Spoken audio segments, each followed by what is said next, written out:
നസ്രായനെ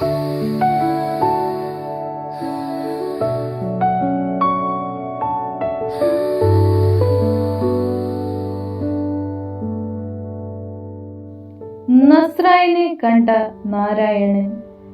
എണ്ണ പാറയ്ക്ക് മുകളിൽ ഇരുട്ട് തളം കെട്ടി നിൽക്കുന്നത് പോലെ അയാൾക്ക് തോന്നി. മണ്ണെണ്ണ വിളക്കിലെ മങ്ങിയ വെട്ടം കുടിലുകളുടെ എല്ലാം ഉള്ളിൽ ഒതുങ്ങിക്കൂടി നിന്നു. ചരൽ നിറഞ്ഞ ഇടവഴിയിലൂടെ അയാൾ തന്റെ വീട്ടിലേക്ക് വേഗം നടന്നു. മനസ്സിന്റെ യുദ്ധഭൂമിയിൽ ആശയങ്ങൾ തമ്മിൽ ഉഗ്ര പോരാട്ടം നടക്കുന്നു. അന്ധകാരവും അത്ഭുത പ്രകാശവും തമ്മിലുള്ള പോരാട്ടം. തന്നിൽ എന്താണ് സംഭവിച്ചു കൊണ്ടിരിക്കുന്നത്? ആരാണ് അയാൾ? അയാൾ എന്താണ് പറഞ്ഞത്?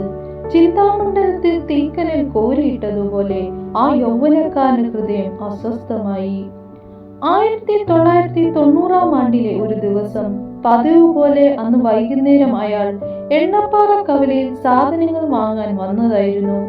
തിരിച്ചു പോരുന്ന വഴിയിൽ പാറപ്പുറത്തെ ഗ്രൗണ്ടിൽ എന്തോ പ്രോഗ്രാം നടക്കുന്നു. ഉച്ചഭാഷിണിയിലൂടെ അലതന്നെ ഉയർന്ന സംഗീതം അയാളുടെ കാലുകളെ നിശ്ചലമാക്കി കാതുകളെ തിരിച്ചു. ഏതോ ക്രിസ്ത്യാനികളുടെ പരിപാടിയാണ്, എന്നാലും പാട്ടുകൾ അയാൾക്ക് എന്നും ഇഷ്ടമാണ്. ആ താല്പര്യം അയാളെ പിടിച്ചു നിർത്തി. പാട്ടും മഷിഹ ചരിത്രം എന്ന ഫിലിം പ്രദർശനവും പ്രഭാഷണവും എല്ലാം ഉണ്ടായിരുന്നു. ഗാനങ്ങൾക്കൊടുവിൽ ഒരാൾ പ്രസംഗം തുടങ്ങി. ബൈബിൾ വാക്യങ്ങൾ ഉദ്ധരിച്ചുകൊണ്ട് ഉജ്ജ്വലമായ ഒരു പ്രഭാഷണം. ആരോ പിടിച്ചു കെട്ടിയിട്ടതുപോലെ അയാൾ അവിടെ നിന്നും മുഴുവനും കേട്ടു. വെള്ള ജുബായിട്ട ആ താടിക്കാരൻ പറഞ്ഞ എല്ലാ വാക്കുകളും തന്നോട് മാത്രമാണ് എന്ന് അയാൾക്ക് തോന്നി. ഈശ്വരനെ സ്വീകരിക്കാൻ ആരുണ്ട്? ആ ചോദ്യം എണ്ണപ്പാറയുടെ ആകാശത്ത് മാറ്റൊരുകൊണ്ടു. 1000 കണ്ണാളങ്ങളിൽ നിന്നുയർന്ന ശബ്ദ വീഴ്ച പോലെ അയാളുടെ കാതുകളിൽ അത് പെരുമ്പറു കൂട്ടി. കണ്ണുകൾ ഈറനണിഞ്ഞു. വിറയ്ക്കുന്ന കൈകൾ അറിയാതെ മുകളിലേക്ക് ഉയർന്നു. പരിസര ബോധം മറന്ന അയാളുടെ കാലുകൾ പ്രസംഗത്തിന്റെ അടുത്തേക്ക് ചലിച്ചു. പ്രാർത്ഥനയ്ക്കായി തല കുനിച്ചു നിന്നു. ആ അഭിഷക്ത ദേവപുരുഷന്റെ വിശുദ്ധകരം അയാളുടെ ശിരസിൽ അമർന്നു. ആ നിമിഷം ഒരു സുവിശേഷകൻ പിറക്കുകയായിരുന്നു. കാലവും കർത്താവും കാത്തുവെച്ച ഒരു അപ്പോസ്തോലന്റെ ജനനം. വടക്കേ മലബാറിൽ സുവിശേഷത്തിന്റെ വിത്ത് വിതറാൻ ആത്മനിയോഗം ഏറ്റെടുത്ത് പ്രതികൂലങ്ങളെ ഒന്നും വകവയ്ക്കാതെ അന്ന് അവിടെ കവലപ്രസംഗം നടത്തിയത് ഇന്ന് നിത്യതയിൽ വിശ്രമിക്കുന്ന കർത്താവിൽ പ്രസിദ്ധനായ പാസ്റ്റർ B.A. തമ്പി ആയിരുന്നു. ആ രാത്രി നാരായണൻ എന്ന ചെറുപ്പക്കാരന്റെ വഴിത്തിരിവിന്റെ രാത്രിയായി. ആ അവിസ്മരണീയ സംഭവങ്ങൾ അയാൾ ഉറക്കം കെടുത്തി. നേരം വെളുത്തപ്പോൾ ഉറച്ച തീരുമാനത്തോടെ ഉലകത്തെ നോക്കി അയാൾ വിളിച്ചു പറഞ്ഞു, ഞാൻ ക്രിസ്തുവിന്റെ അനുഗാമിയാണ്. ആ യൗവനക്കാരന്റെ സംഭവ ബഹുലമായ ജീവിത വഴികൾ വിവരിക്കുന്നതിന് മുമ്പ് അദ്ദേഹത്തിന്റെ സമുദായമായ മാവിലൻ തുളു എന്ന ഗോത്രവർഗത്തെ കുറിച്ച് മനസ്സിലാക്കണം. കാസർഗോഡ് ജില്ലയിലും കണ്ണൂർ ജില്ലയിലെ കാസർഗോഡിനോട് അതിര് പങ്കിടുന്ന മേഖലകളിലും അധിവസിച്ചു വരുന്ന പുരാതന ഗോത്ര ജനതയാണ് മാവിലൻ തുളു വിഭാഗം. പട്ടികവർഗ ഗോത്ര വിഭാഗങ്ങളുടെ ലിസ്റ്റിൽ ഉൾപ്പെട്ടിരിക്കുന്ന ഇവർ ജനസംഖ്യ അടിസ്ഥാനത്തിൽ നോക്കിയാൽ ഗോത്ര വിഭാഗങ്ങൾക്കിടയിലെ ന്യൂനപക്ഷമാണ്. ഏകദേശം 35,000 ആളുകൾ മാത്രമേ ഈ വിഭാഗത്തിൽ ഉള്ളൂ. ജന്മിത്തം നിലനിന്നിരുന്ന കാലത്ത് ഇവരുടെ പൂർവികരിൽ ഭൂരിപക്ഷവും ജന്മികളുടെ അടിമപ്പണിക്കാരായിരുന്നു. ഏതൊരു ഗോത്ര വിഭാഗങ്ങളെയും പോലെ ഇവർക്കും തനതായ വിശ്വാസങ്ങളും കലകളും ആചാരങ്ങളും അനുഷ്ഠാനങ്ങളും വാമൊഴി വഴക്കങ്ങളും ഉണ്ട്. മാവിലൻ എന്ന ഗോത്രപ്പേര് വന്നതിന് പല കാരണങ്ങൾ പറയപ്പെടുന്നു. ഉൾവനങ്ങളിലും വനാതിർത്തികളിലുമാണ് ഇവർ കൂട്ടമായി വസിച്ചിരുന്നത്. വന വിഭവങ്ങളുടെ ശേഖരണം, മുളകൾ കൊണ്ട് കുട്ടയടക്കമുള്ള ഉപകരണങ്ങളുടെ നിർമ്മാണം, പച്ചമരുന്നുകളെ കുറിച്ചുള്ള അറിവും നാട്ടു ചികിത്സാ രീതികളും എല്ലാം ഈ ജനതയുടെ സവിശേഷതകളാണ്. ഗോത്ര ദൈവസങ്കല്പങ്ങളും അതിനനുസരിച്ചുള്ള ആരാധന രീതികളും എല്ലാം പിന്തുടരുന്ന ഇവർക്ക് അനുഷ്ഠാന കലയായി കൊട്ടിയാടുന്ന തെയ്യങ്ങളുമുണ്ട്. ചെണ്ട, തകില്, നാഗസ്വരം, ഓടക്കുഴൽ തുടങ്ങി പല വാദ്യോപകരണങ്ങളിലും പ്രാവീണ്യമുള്ളവരാണ് ഇവരിൽ പലരും.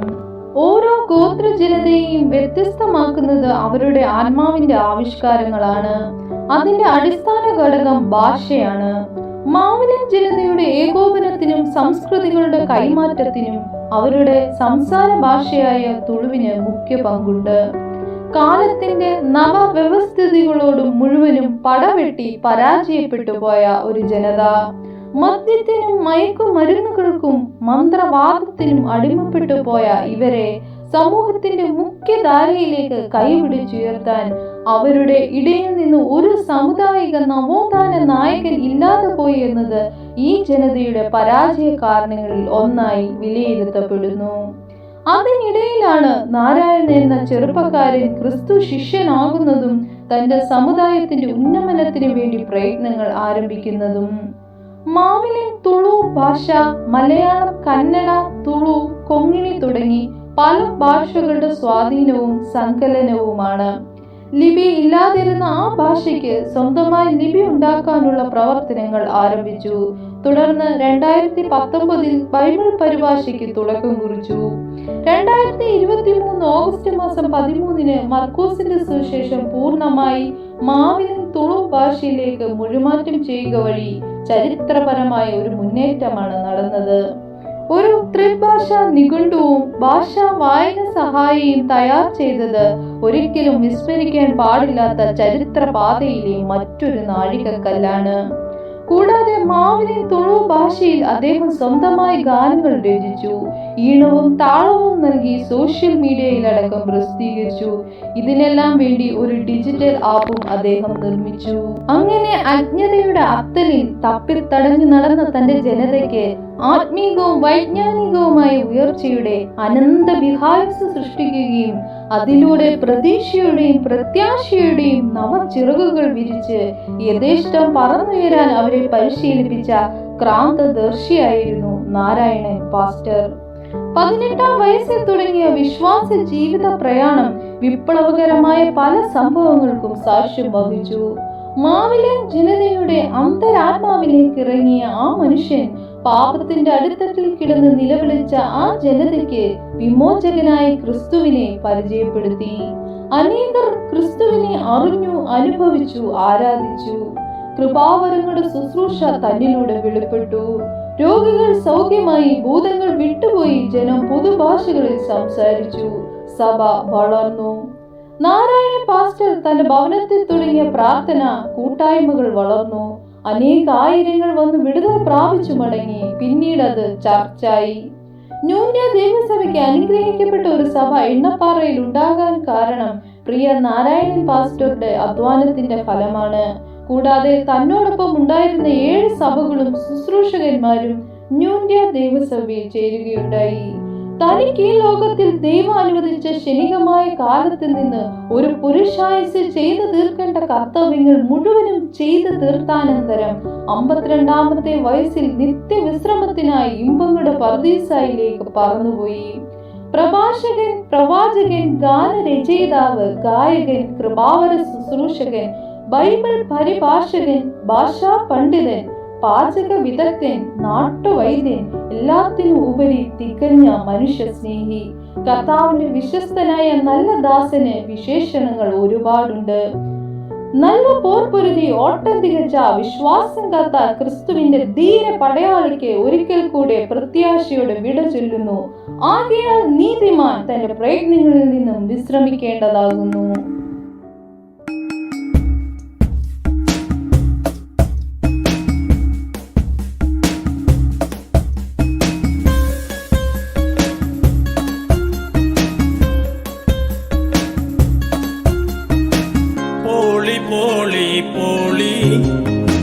യേശുവിനറുകെ പോളി കുരിശെടുത്ത് പോളി യേശുവിനെ വാക്ക് എടുത്ത് പോളി പോളി പോളി യേശുവിനറുകെ പോളി കുരിശെടുത്ത് പോളി യേശുവിനെ വാക്ക് എടുത്ത് പോളി പോളി പോളി.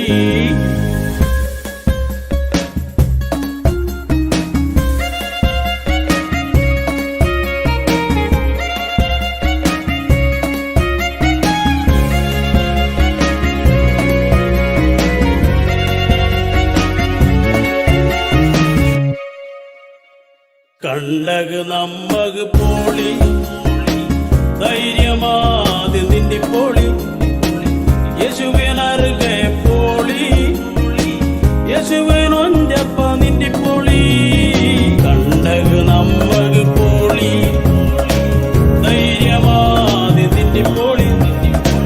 യേശുവിനർഗെ പോളി യേശുവിനൊഞ്ചപ്പ നിന്റെ പോളി പോളി പോളി പോളി